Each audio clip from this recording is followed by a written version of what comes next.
Baik, bismillahirrahmanirrahim. Assalamualaikum warahmatullahi wabarakatuh. Hello, ladies and gentlemen. Today, I'm going to explain as far as I can the 13 types of text. Jadi, kesempatan kali ini saya ingin menjelaskan semampu saya tentang 13 jenis teks dalam bahasa Inggris. Oke, without further ado, let's get started with the first type of text. And it's narrative text. Nah, jadi ini teks yang pertama yaitu narrative text. The purpose of this text is to amuse or entertain the readers and to tell a story. Untuk menghibur dan menceritakan sebuah cerita. Ingat ya, untuk menghibur dan menceritakan sebuah cerita. Pahami aja dulu purpose-nya.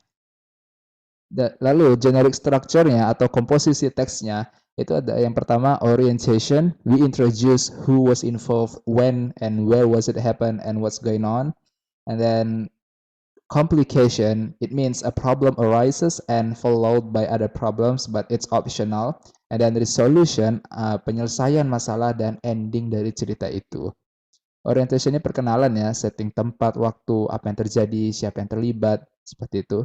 Complication, masalah itu muncul dan memuncak, atau mungkin di komposisi lain itu sebutannya yaitu konflik atau klimaks gitu ya. Itu generic structure-nya. Terus yang terakhir adalah resolution, penyelesaiannya dan ending ceritanya itu seperti apa. Nah, language features-nya yang pertama tentu kita menggunakan past tense and then using action verb and then chronologically arranged ya. Language features di sini itu umumnya tidak mesti begini terus, tapi umumnya seperti ini. Selama teman-teman paham purpose dan generic structure-nya itu aman. Masalah language features itu bisa menyesuaikan. Maaf. Nah, ini contohnya yaitu tentang sekawanan kodok yang sedang jalan-jalan di hutan. Woods ini hutan ya. And two of them fell into a deep pit. Dua dari kawanan kodok itu jatuh ke dalam paret ya atau jurang gitu. Baru di sini di paragraf kedua ini masalahnya memuncak gitu. Teman-teman bisa baca sendiri, nanti saya akan share ya. Dan di endingnya kodoknya itu menyerah. Nah, jadi seperti itu ya naratif ya. Perkenalan, masalah memuncak, terus yang terakhir reorientation, masalah selesai dan endingnya seperti apa. Baik, kita lanjut ke teks berikutnya yaitu recount text. Recount text, the purpose of recount text is to retell something in the past and to tell a series of past events. Untuk menceritakan sesuatu, bukan menceritakan, memberitahu ya, apa-apa saja yang terjadi di masa lampau. Entah itu satu event atau beberapa event kayak gitu. Dan the generic structure-nya yang pertama adalah orientation. Terus yang kedua ada event atau events. Terserah kalau memang satu ya event, kalau lebih dari satu events. Terus reorientation atau conclusion atau kesimpulan akhirnya deh seperti apa. Language features-nya juga mirip. We use past tense, we use action verb, and then we use connection ya. First, then, finally, after that, etc. Nah, langsung saja kita lihat contohnya ya. Ini tentang trip.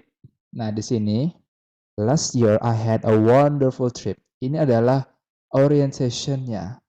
Apa sih yang terjadi kayak gitu. Baru di paragraf kedua, ini adalah event-nya.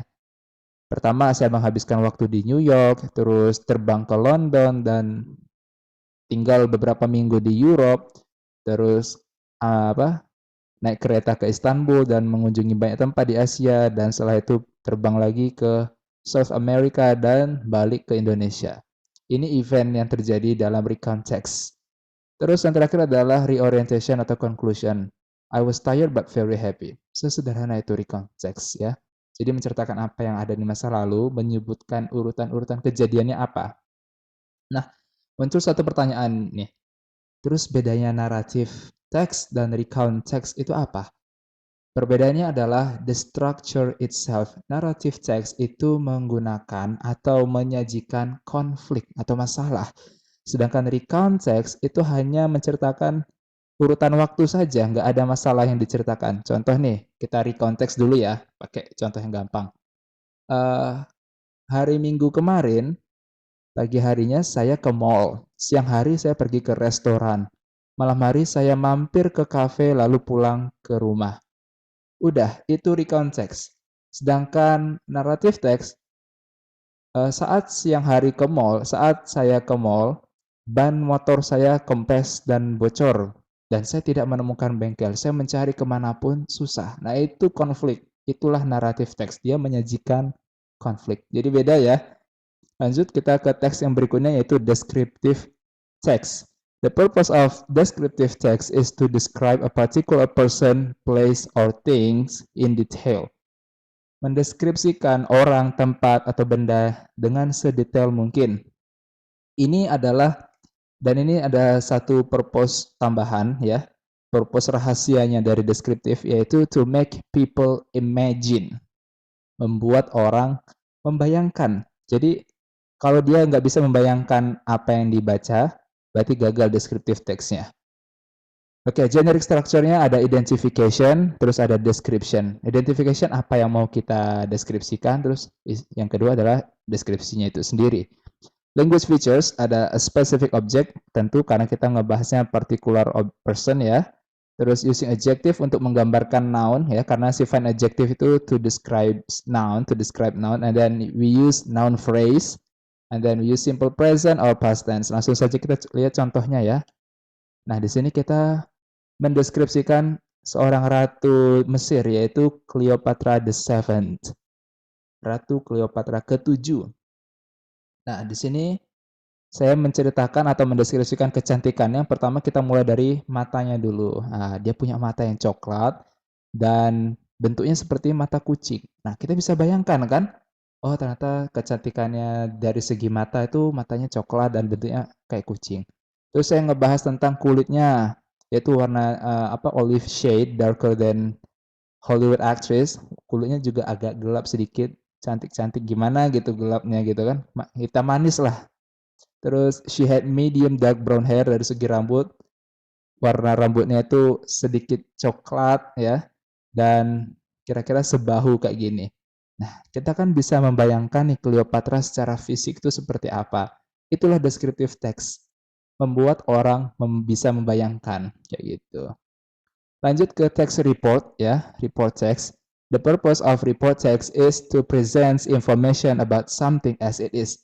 Menyajikan informasi tentang sesuatu sebagaimana adanya, tidak ditambahin, tidak dikurangin, alias teks-teks yang bersifat fakta.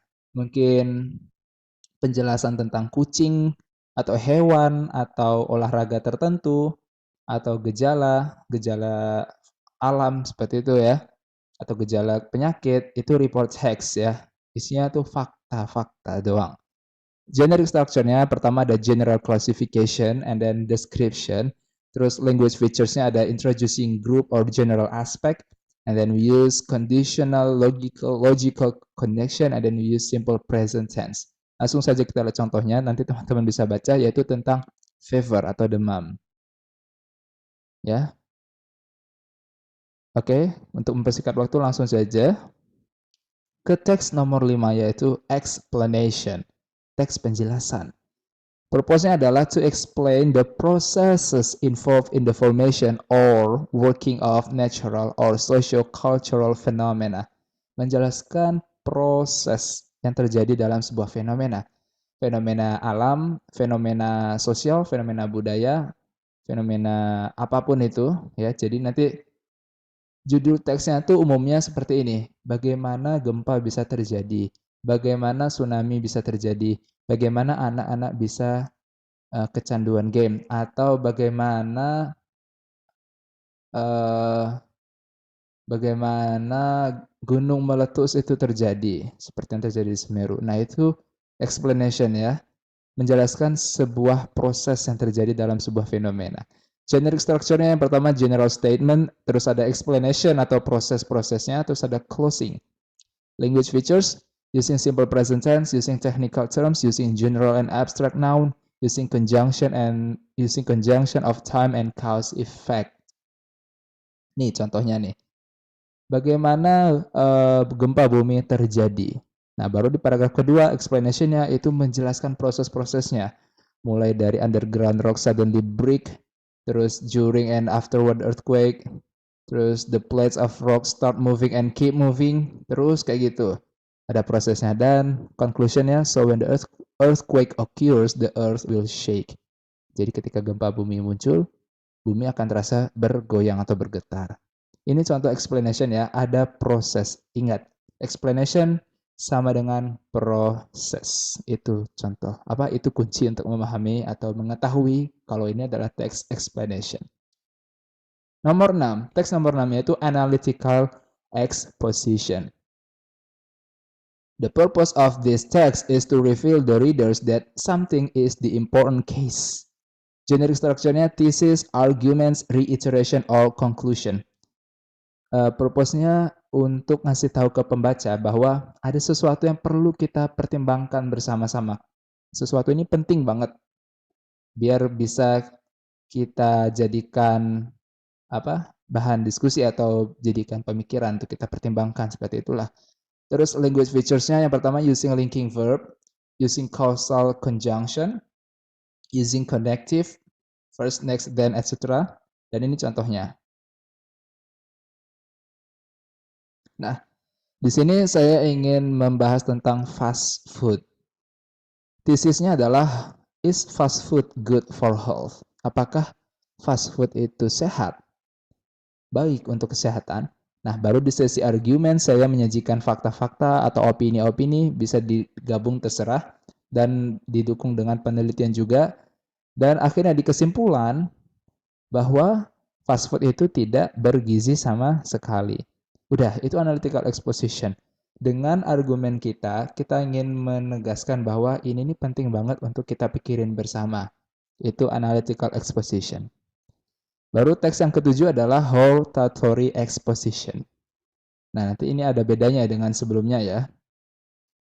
The purpose of this text is to persuade the readers that something should or should not be the case or be done. Generic structure-nya ada thesis, ada arguments, ada reiteration or conclusion. Mirip ya, tapi nanti ada bedanya. Language features-nya using linking verb, using causal conjunction, using connectives, using should, have to, must, etc. Nah, jadi hortatory exposition ini sederhananya adalah teks yang mengajak kita para pembaca untuk melakukan tindakan yang disarankan sama penulis. Kita lihat dulu contohnya ya. Nah, di sini saya ingin menegaskan atau mengajak teman-teman untuk membahas tentang tourism yang ternyata itu lebih menguntungkan foreign investor ketimbang local people. Baru di sini saya ngasih argumen, fakta-fakta ya yang untuk memperkuat opini saya di paragraf pertama. Nanti teman-teman baca sendiri. Terus, nah ini di paragraf ketiga, ini bedanya dengan analytical exposition. Di hortatory exposition, di teks yang ini, itu ada should, ada have to, ada must. Jadi pembaca itu tahu harus ngapain setelah membaca ini. Sedangkan analytical exposition, pembaca cuma tahu kalau ini penting. Masalah dia bertindak apa setelah itu di analytical exposition itu ya terserah pembaca. Sedangkan di hortatory, penulis sudah ngasih dengan jelas nih apa yang harus dilakuin. Nah, beda ya, hortatory exposition seperti itu. Baik, karena ini ada banyak, ada 13, kita sampai 7 dulu untuk part 1, nanti mulai dari 8 sampai 13 akan kita lanjut di part 2. Terima kasih, sampai jumpa di part 2.